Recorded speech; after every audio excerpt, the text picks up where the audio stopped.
Hello बच्चों, आज हम लोग क्लास 10 का लोकतांत्रिक राजनीति पढ़ने वाले हैं। आज लोकतांत्रिक राजनीति में चैप्टर 3 है संविधान निर्माण, है ना। संविधान के बारे में ऐसे हम पहले भी एक वीडियो में पढ़ चुके हैं, लेकिन आज 9th क्लास में जो है इन संविधान के बारे में जो है थोड़ा विशेष रूप से विस्तार से पढ़ना है, तो हम इन संविधान को पढ़ेंगे। तो सबसे पहले संविधान होता क्या है उसके बारे में जान लेते हैं। तो कहता है कि संविधान एक ऐसा दस्तावेज होता है ना, नियमों सिद्धांतों का एक संग्रह होता है जिसके आधार पर किसी भी देश की शासन व्यवस्था को चलाया जाता है ना। यानी कि किसी भी देश का शासन जो है जिन नियमों या सिद्धांतों के आधार पर चलता है, उन नियमों उन सिद्धांतों के समूह को संग्रह को हम क्या कहेंगे? संविधान कहेंगे, है ना। नियमों और सिद्धांतों के संग्रह को क्या कहा जाता है? समूह को क्या कहा जाता है? संविधान कहा जाता है। यह एक क्या है? दस्तावेज के रूप में, है ना, जिसके आधार पर किसी भी देश में जो भी लोकतांत्रिक देश है ना, वहाँ उस देश को चलाने के लिए एक शासन व्यवस्था कायम की जाती है जो संविधान के आधार पर निर्धारित होती है। अब हम बात करते हैं कि संविधान की जरूरत क्यों पड़ी, है ना। हमें आखिर संविधान की आवश्यकता क्यों है ना। क्योंकि सबसे हम बात करें, हमारा देश जो है 15 अगस्त 1947 को आजाद हुआ। जब आजादी हमें मिली तो पूरा देश में शासन व्यवस्था जो है अस्त व्यस्त था, है ना। अराजकता का माहौल था, क्योंकि उस समय हमें अंग्रेज ने छोड़ कर गए थे। तब जो है संविधान की आवश्यकता पड़ी, है ना। तो वो क्यों था? तो समाज के सभी वर्गों के बीच जो है विश्वास और सहयोग की भावना विकसित हो, है ना। समाज में जितने भी लोग रह रहे हैं उनके बीच जो है एक दूसरे के बीच सहयोग की भावना हो, है ना, एक दूसरे पर विश्वास रखने की भावना हो। इन सारी चीजों को देखते हुए संविधान की आवश्यकता पड़ी। उसके बाद जो है ये दूसरा काम संविधान का है। संविधान यह तय करता है कि सरकार का गठन कैसे होगा या सरकार का गठन कौन करेगा, तथा संविधान के अनुसार फैसला लेने का अधिकार किसे होगा। यानी कि इस लोकतांत्रिक व्यवस्था में फैसला कौन लेगा। तीसरी बात यह थी कि सरकार के अधिकारों की सीमा जो है तय कर दी गई, ठीक है ना। यानी कि यह सरकार के अधिकारों की सीमा जो है तय करता है कि सरकार जो है ना, एक सीमा के अंदर रह के कार्य करे। ऐसा ना हो कि वो नागरिकों के अधिकार का शोषण करे। जो नागरिकों के अधिकार दिए गए हैं संविधान के अनुसार, उन अधिकारों को जो है छीने, है ना। साथ ही साथ सरकार के अधिकारों की सीमा तय करता है और नागरिकों के अधिकार का रक्षण करता है। ये काम जो है संविधान का है। उसके बाद जो है यह एक अच्छे समाज के गठन के लिए, है ना, संविधान का जो मुख्य उद्देश्य था कि हमारे जो भारत देश है इनमें जितने भी समाज के लोग हैं वह समाज का गठन जो है एक अच्छे समाज का निर्माण हो। तो अच्छे समाज के गठन के लिए लोगों की आवश्यकताओं को व्यक्त किया जाए कि लोगों को क्या क्या जरूरतें हैं, उनकी इच्छाओं को पूरा करना, उनकी आवश्यकताओं को पूरा करना, ताकि एक बेहतर समाज की स्थापना हो सके। अगर एक बेहतर समाज की स्थापना होती है तो एक बेहतर समाज एक अच्छे राष्ट्र की, बेहतर राष्ट्र के निर्माण में योगदान देती है ना। यानी कि एक अच्छा समाज एक अच्छा राष्ट्र का निर्माण करती है। उसके बाद हम बात करते हैं भारतीय संविधान का निर्माण। यानी कि भारतीय संविधान का निर्माण कैसे हुआ। जब अंग्रेज जो हमें छोड़ कर गए थे तो उस समय भारत की स्थिति, कानून व्यवस्था, शासन व्यवस्था जो थी वो बहुत ही अस्त व्यस्त थी। यानी पूरे देश में जो है ना, पूरी देश में जो है विद्रोह, अशांति का माहौल, अराजकता का माहौल था, ठीक है ना। तो संविधान का निर्माण जो है बहुत ही कठिन परिस्थितियों में हुआ था। आज जैसी स्थिति हम देख रहे हैं या जिस परिस्थिति में हम आज जी रहे हैं, है ना, आज हम चैन की आराम है, चैन की नींद से सोते हैं, है ना, हमें कोई परेशानी नहीं है। तो उस समय जो है इस तरह की कोई भी चीजें नहीं थी, है ना। देश में पूरी तरह से अशांति, अराजकता का माहौल था।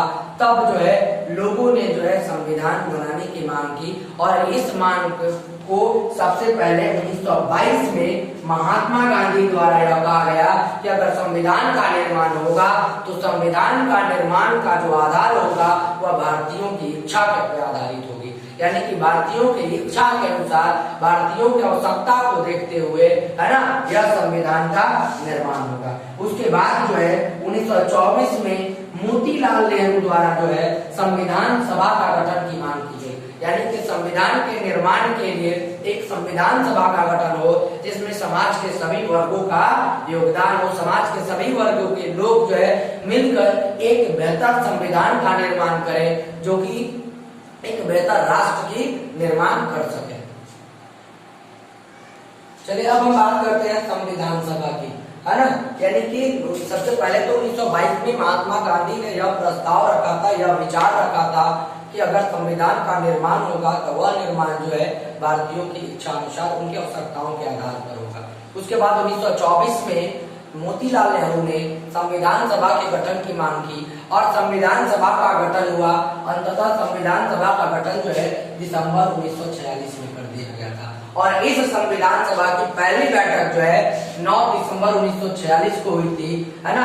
और इसी में 9 दिसंबर 1946 को जब पहली बैठक हुई थी उसी दिन जो है एक अस्थायी अध्यक्ष का चुनाव हुआ था और उस 9 दिसंबर को पहली बैठक के दिन अस्थायी अध्यक्ष के रूप में डॉक्टर सच्चिदानंद सिन्हा को संविधान सभा का अस्थायी अध्यक्ष चुना गया था, ठीक है ना। जिसमें कुल 299 सदस्य थे। ये सदस्य जो थे समाज के सभी वर्गों से थे, है ना, हर जगह से थे, है ना, ताकि जो है एक अच्छे संविधान का निर्माण। लेकिन उसके बाद जो है 11 दिसंबर 1946 को, ठीक है ना, ध्यान रखिएगा, 11 दिसंबर 1946 को संविधान सभा के अस्थायी अध्यक्ष का चुनाव हुआ और डॉक्टर राजेंद्र प्रसाद को, है ना, संविधान सभा का अस्थायी अध्यक्ष चुना गया। उसके बाद संविधान बनने का कार्य चलने लगा। कुल 114 दिवसों तक यह कार्य चला, है ना, जिस पर विचार किए गए। हर बिंदुओं पर विचार किया जाता था, लोगों से बहस होती थी हर मुद्दों पर और उसके बाद जो है बहुमत के आधार पर यह फैसले लिए जाते थे कौन से अधिकार रखे जाए, कौन से कानून को नहीं रखा जाए। उसके बाद जो है कुल संशोधन जो है इस बहस के दौरान 2473 बदलाव हुए थे, तब 114 दिवसों में तब जाकर हमारा संविधान पूरा हुआ था। और पूरा होने के बाद जो है प्रारूप समिति के अध्यक्ष जो है डॉक्टर भीमराव अंबेडकर को बनाया गया। भीमराव अंबेडकर जो थे संविधान सभा के प्रारूप समिति के अध्यक्ष बने थे, है ना। हमारा संविधान जो पूरा हुआ, बनकर पूर्ण रूप से तैयार हो गया था, वो था 26 नवंबर 1949। यानी कि 26 नवंबर 1949 को एक लंबे कड़े प्रयास के बाद जो है ना, 299 लोगों की मेहनत, है ना, उनके बल पे जो है हमारा संविधान 26 नवंबर 1949 को पूरी तरह से बनकर तैयार हुआ। और यह लागू कब हुआ, तो संविधान को पूरे देश में 26 जनवरी 1950 को लागू कर दिया गया था, जिस दिन से हम 26 जनवरी 26 जनवरी को हम गणतंत्र दिवस के रूप में मनाते हैं, है ना। उसके बाद अब हम पढ़ रहे हैं, हमें पढ़ना है प्रस्तावना के बारे में। प्रस्तावना का मतलब होता है उद्देशिका। इसका मतलब क्या होता है, संविधान का बुनियादी मूल, है ना। यानी कि संविधान के भी कुछ बुनियादी मूल्य है जो नागरिकों के लिए कुछ अधिकार प्रदान करता है ना। तो इनके बारे में हम बारी बारी से विस्तार से पढ़ेंगे। चलिए अब हम बात करते हैं भारतीय संविधान की आधारभूत विशेषताएं। यानी कि इस भारतीय संविधान की कुछ विशेषताएं थी, है ना।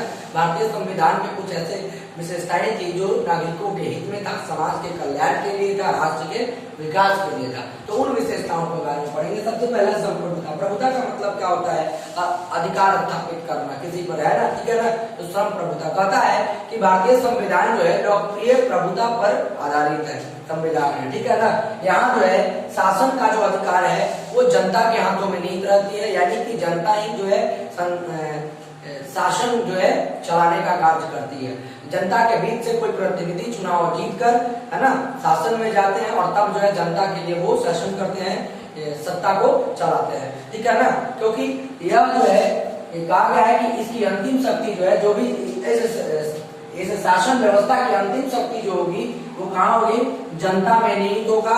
जनता ही सरकार का चयन करेगी, है ना, सत्ता को चलाएगी। और उसके बाद जो है अगर मान लीजिए सरकार का चयन जनता के द्वारा होता है, वो जनता के हितों के लिए काम नहीं करती है, तब उसे जनता उसके पद से हटा भी सकती है ना। अब दूसरा बात करते हैं विशालकाय लिखित संविधान। हमारा जो संविधान है काफी बहुत बड़ा है ना, और साथ ही साथ जो है लिखित संविधान है, ये लिखा गया है, जिसमें कुल 22 भाग है ना।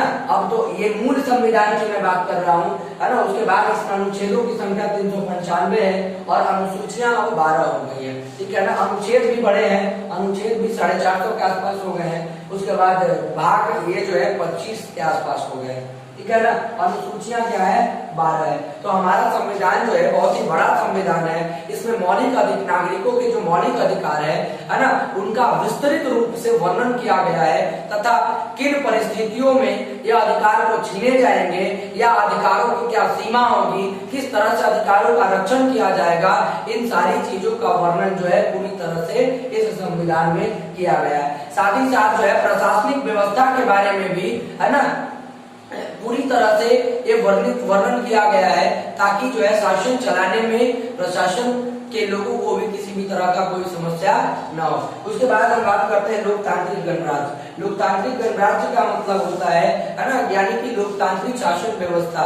भारत में एक लोकतांत्रिक शासन व्यवस्था है जिसमें लोकतंत्र आखिर होता क्या है, एक ऐसी लोकतंत्र कहता है कि एक ऐसी शासन पद्धति है जिसमें जनता का शासन होता है, जनता के लिए शासन होता है और जनता के द्वारा शासन किया जाता है ना। यानी कि जनता के बीच का कोई व्यक्ति जो है उठकर जो है चुनाव लड़ता है, चुनाव जीतकर शासन में पहुंचता है और शासन को चलाता है। तो सरकार के शक्ति का स्रोत किसे माना गया है, वो जनता को माना गया है।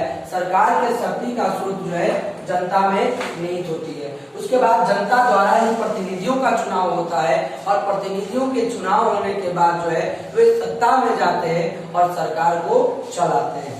अब बात करते हैं समाजवादी राज्य। कहता है कि समाजवादी राज्य का ये समाजवादी जो शब्द है ये संविधान में 42वें संशोधन के द्वारा जोड़ा गया था, है ना। जिसके बाद जो है भारत को एक समाजवादी राज्य की ये जो है मान्यता दे दी गई थी। उसके बाद जो है समाजवादी का मतलब क्या होता है, समाजवाद का मतलब होता है किसी एक व्यक्ति का विकास नहीं, पूरे समाज का विकास। समाज में जितने भी लोग रह गए, चाहे वो किसी भी धर्म के हों, किसी भी जाति के हों, किसी भी संप्रदाय के हों, किसी भी भाषा बोलने वाले हो, किसी भी स्थान में उनका जन्म हुआ हो, है ना, इन सारी चीजों से परे हटकर है ना सबका विकास। इसका मुख्य उद्देश्य क्या है कि समाज में आर्थिक, राजनीतिक और आधिकारिक दृष्टि से समानता स्थापित हो, सभी के बीच जो है किसी भी प्रकार का कोई भेदभाव ना रहे। अब बात करेंगे हम धर्मनिरपेक्षता। धर्मनिरपेक्षता को भी भारतीय संविधान में 42वें संशोधन के तहत जोड़ा गया था और भारत को एक धर्मनिरपेक्ष जो है घोषित किया गया था। भारत में जो है किसी भी धर्म को है ना विशेष प्रकार से है ना कोई मान्यता प्राप्त नहीं है। यहाँ जितने भी धर्म है, चाहे वो हिंदू हो, मुस्लिम हो, सिख हो, ईसाई हो, सभी धर्म जो है एक बराबर है। इसीलिए कहा जाता है कि हिंदू, मुस्लिम, सिख, ईसाई आपस में सब भाई भाई, यानी कि हमारे यहाँ सभी धर्मों को एक समान जो है सम्मान दिया जाता है, आदर दिया जाता है ना। यानी कि किसी भी व्यक्ति के साथ जो है समाज में रह रहे किसी भी है ना नागरिक के साथ जो है उनके धर्म के आधार पर भेदभाव कभी नहीं किया जाता है। चलिए बात करते हैं संसदीय शासन प्रणाली की। संसदीय शासन प्रणाली का मतलब होता है कि जो शासन का अधिकार, सर्वोच्च सत्ता का जो शासन होता है वो संसद में निहित होता है ना। संसद को ही अधिकार है, वह नियमों को बदल भी सकता है, नियमों को जोड़ भी सकता है, कुछ नियमों को हटा भी सकता है जो जनता के हित में नहीं है, जो जनता का अहित करता है ना।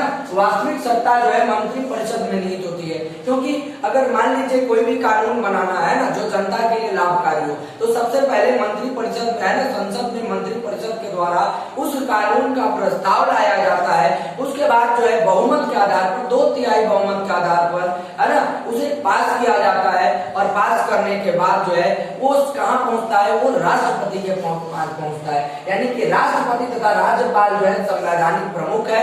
अगर वे चाहेंगे तो उस नियम कानून को पास भी कर सकते हैं और वे चाहेंगे तो उस नियम कानून को खारिज भी कर सकते हैं। ये उनके अधिकार क्षेत्र में भी आता है ना। तो ये संसद प्रणाली जो है बहुत ही जरूरी है, जिससे ये होता है कि संसद में पूरे संविधान का जो अधिकार होता है, सत्ता की जो शक्ति होती है वो संसद में ही निहित होती है।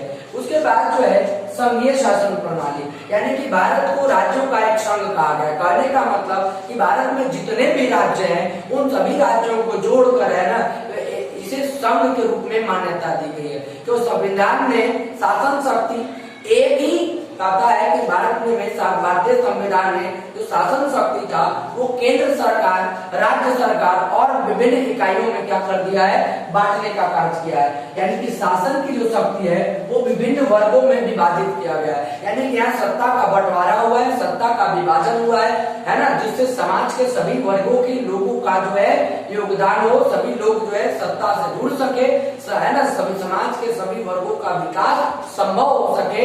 इस उद्देश्य से जो है ना, शासन की शक्ति को विभिन्न वर्गों में बांटने का काम किया जाता है ना।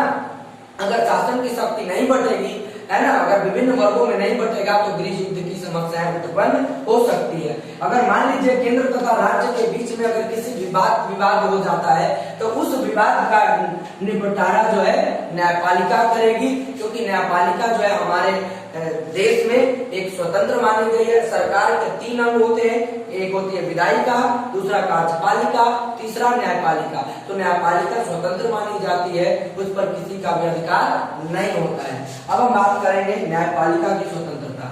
जनता की स्थिति को देखते हुए, है ना, न्यायपालिका को भारतीय संविधान बनाते समय स्वतंत्र रखा गया था, है ना। देखते हैं आप, अगर कभी कोर्ट में जाइए या आप मूवी देखते होंगे तो उसमें क्या है कि एक हाथ में स्त्री जो है तराजू लिए रहती है और उसकी आंखों पर पट्टी बंधी रहती है। इसका तात्पर्य है ना, उससे यह बातें सामने निकल कर आती है कि भारतीय संविधान में जो है न्यायपालिका को स्वतंत्र इसलिए रखा गया है ताकि जनता को, है ना, एक सुशासन मिल सके, न्याय मिल सके। यानी कि अगर समाज का कोई भी व्यक्ति हो, है ना, यानी गरीब हो, अमीर हो, है ना, यानी किसी भी तबके से वो व्यक्ति आता हो, है ना, उसको न्याय मिल सके, उसके अधिकारों का शोषण ना हो सके, है ना, उसको जीने का अधिकार जो है ढंग से वो जी सके, समाज में बेहतर जीवन बिता सके। उसके बाद जो है अब आता है मौलिक अधिकार, है ना। संविधान ने जनता के विकास के लिए, है ना, जनता के अधिकारों को देखते हुए उसे कुछ मौलिक अधिकार प्रदान किए गए हैं, है ना। ये मौलिक अधिकार की प्रेरणा जो है हमें अमेरिकी संविधान से मिली है। उसके बाद भारतीयों को जो है 7 जो है मौलिक अधिकार दिए गए थे, है ना, जिसमें समानता का अधिकार था, स्वतंत्रता का अधिकार था, है ना, शोषण के विरुद्ध अधिकार था, धार्मिक स्वतंत्रता का अधिकार था, धर्म एवं संस्कृति का अधिकार था, संवैधानिक उपचार का अधिकार था, संपत्ति का अधिकार था। लेकिन संपत्ति के अधिकार को जो है इसे हटा दिया गया है, मौलिक अधिकार से हटाकर अब उसे कानूनन अधिकार में डाल दिया गया है। लेकिन संविधान में 86वें संशोधन 2002 के तहत जो है शिक्षा के अधिकार को भी मौलिक अधिकार के रूप में जगह दी गई है। यानी कि फिर से मौलिक अधिकारों की संख्या जो है कितनी हो गई है, 7 हो गई है। उसके बाद जो है भारतीय संविधान में 1976 के 42वें संशोधन के तहत जो है 10 मौलिक अधिकार कर्तव्यों का भी उल्लेख किए गए हैं। यानी कि जब देश आपको अधिकार दे रहे हैं, है ना, तो आपका भी देश के प्रति कुछ कर्तव्य बनता है। उन सारे कर्तव्यों को आपको क्या करना है ना। यानी कि संविधान के अधीन प्रत्येक नागरिक को, है ना, उसका कर्तव्य है कि उस संविधान का सम्मान करे, उसका पालन करे, राष्ट्रगान का सम्मान करे और राष्ट्रध्वज का सम्मान करे। उसके बाद आता है वयस्क एवं सार्वजनिक मताधिकार, है ना। भारत जब आजाद हुआ था तब आजादी के 1947 में आजाद हुआ था, उस समय जो है सभी लोगों को मताधिकार नहीं मिला था, वोट देने का अधिकार नहीं मिला था। भारत में 1950 में जो है वयस्क एवं सार्वजनिक मताधिकार का जो है अधिकार आया था, है ना। यानी कि संविधान के अनुसार, है ना, कोई भी व्यक्ति समाज का जो है, चाहे वो गरीब हो, अमीर हो, किसी भी धर्म से हो, जाति से हो, सभी को वोट देने का अधिकार मिला, है ना। सबसे पहले ये उम्र जो थी 21 वर्ष निर्धारित की गई थी कि 21 वर्ष के व्यक्ति या उससे ऊपर के लोग ये वोट दे सकते हैं। लेकिन 1989 में जो है 66वें, है ना, 1989 में 86वें संशोधन के तहत जो है इसे क्या कर दिया गया, 18 वर्ष कर दिया गया। और 18 वर्ष या 18 वर्ष से ज्यादा के जो ऊपर व्यक्ति हैं वो जो है वोट दे सकते हैं। अब हम बात करते हैं एकल नागरिकता।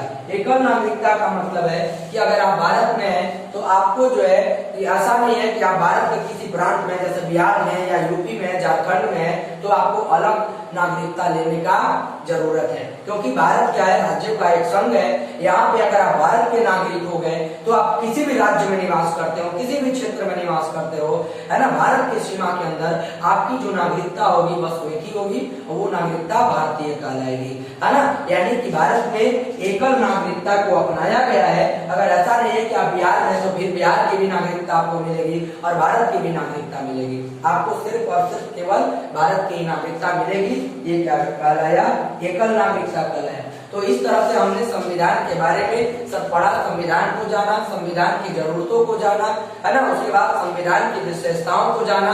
तो इस तरह से आज के चैप्टर में इतना ही। अब अगले चैप्टर में मिलेंगे, तब तक के लिए धन्यवाद। जय हिंद।